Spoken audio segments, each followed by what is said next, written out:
definitely আমি পৰাজয় বৰণ কৰিছোঁ যদিওতো কংগ্ৰেছ ভাৰতবৰ্ষৰ এটা পুৰণি দল গতিকে কংগ্ৰেছক নিষেধ কেতিয়াও কৰিব নোৱাৰে আমি আমাৰ আত্মসমালোচনা কৰিম ক'ত আমাৰ এতিয়াতো ইভিএমৰ কথা ক'লে আৰু লাভ নাই আপোনালোকে তামিলনাডুত দেখক একক সংখ্যাগৰিষ্ঠতা পোৱাৰ পিছতো গভৰ্ণৰে কেনেকৈ প্ৰেছাৰ কৰিছে তেওঁক কেনেকৈ বাধ্য কৰাইছে একচুৱেলি ফ্ল'ৰ টেষ্টতহে তেওঁক আপুনি মাতিব লাগে ফ্ল'ৰত তেওঁ টেষ্ট কৰিব যে 118জন তেওঁ আনি দিব পাৰে নে নোৱাৰে তাৰ আগতে তেওঁক কিমান প্ৰেছাৰাইজ কৰা হৈছে তেতিয়াহ'লে আপোনালোকে এইটোৱে জানা দৰকাৰ যে মানে ইলেকশ্যনটো কিমান প্ৰেছাৰত আমি মানে পাৰ কৰিলোঁ কিন্তু এতিয়া আমি সেইবিলাক কথা নকওঁ অনাগত দিনত আমি কেনেকৈ সংগঠন আৰু গাঁৱে গাঁৱে সোমাই বুথে বুথে সোমাই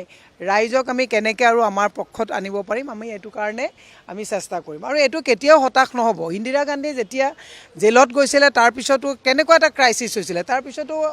মানে বহুমত লৈ আকৌ প্ৰধানমন্ত্ৰী হৈছে নহয় হতাশ হ'বৰ কথাটো নাই 15 বছৰ যেতিয়া কংগ্ৰেছ শাসনত আছিলে 5টা আৰু 10টা বিজেপিৰ যেতিয়া MLA আছিলে আমি কিন্তু ঠাট্টা মস্কৰা কৰা নাছিলোঁ ময়ো আকৌ তেতিয়া তাতে আছিলোঁ 5জন বিধায়ক আৰু 11জন বিধায়ক লৈ পেলাই যেতিয়া বিজেপি আছিলে তেতিয়াও বিজেপিয়ে ধৈৰ্যই ধৰিছিলে আমিও ধৈৰ্য ধৰি পেলাই কাম কৰিব লাগিব মোৰ কথা আহিল এটা আজি গৌৰৱ গগৈ ডাঙৰীয়াৰ নেতৃত্বত আমি নিৰ্বাচন খেলিছোঁ পৰাজয় হ'লেও আমি সকলোৱে কালেক্টিভ ৰেছপঞ্চিবিলিটি ল'ব লাগিব আৰু আজি জয় হোৱাহেঁতেনতো সকলোৱে ৰেছপঞ্চিবিলিটিজ ল'লোহেঁতেন যে আমি চবেই জিকালোঁ আজি হাৰিলেও আমি সকলোৱে ৰেছপঞ্চিবিলিটিজ ল'ব লাগিব যে আমি আমাৰ ক'ৰবাত লেকুনাৰ থাকি গৈছে আমি ক'ৰবাত মজবুত কৰিব পৰা নাই যি কাৰণে অকলে গৌৰৱ গগৈৰ ওপৰত বলটোত ঠেলি দিলে নহ'ব আমি সকলোৱে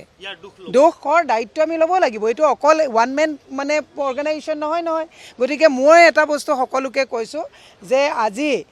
আমি যদি একক সংখ্যাগৰিষ্ঠতা ল'লোহেঁতেন আজিতো গৌৰৱ গগৈক চবে ফুলৰ মালাৰে আজি উপচাই দিলেহেঁতেন গতিকে আজি হাৰিলেও কিন্তু অকলে গৌৰৱ গগৈ দায়িত্ব লোৱাটো উচিত নহয় আমি সকলোৱে ল'ব লাগিব আমাৰ দলৰ নেতৃত্বক আমি সেইখিনি মনত মনোবল দিব লাগিব গৌৰৱ গগৈ ডাঙৰীয়াই কাপোৰ ইস্ত্ৰি কৰি পিন্ধাটোতো আমি ভাল পাওঁ গৌৰৱ গগৈকতো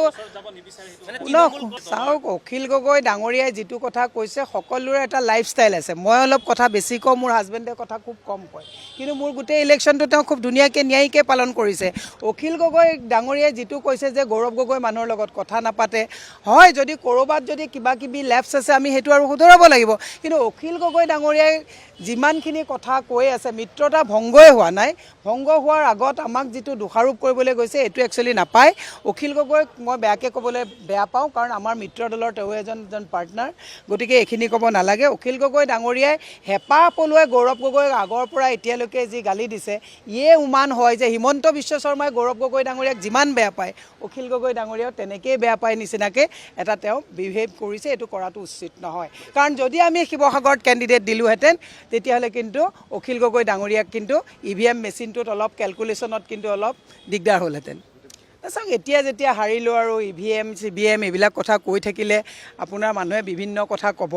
এতিয়া আমাক বহুত মানুহে বহুত কথা কয় যাৰ লগত দুটা মানুহো নাই তাহাঁতেও কথা বহুত ডাঙৰ মানুহৰ নিচিনাকৈ কয় য'ত হীৰেণ গোহাঁই ডাঙৰীয়াক মানে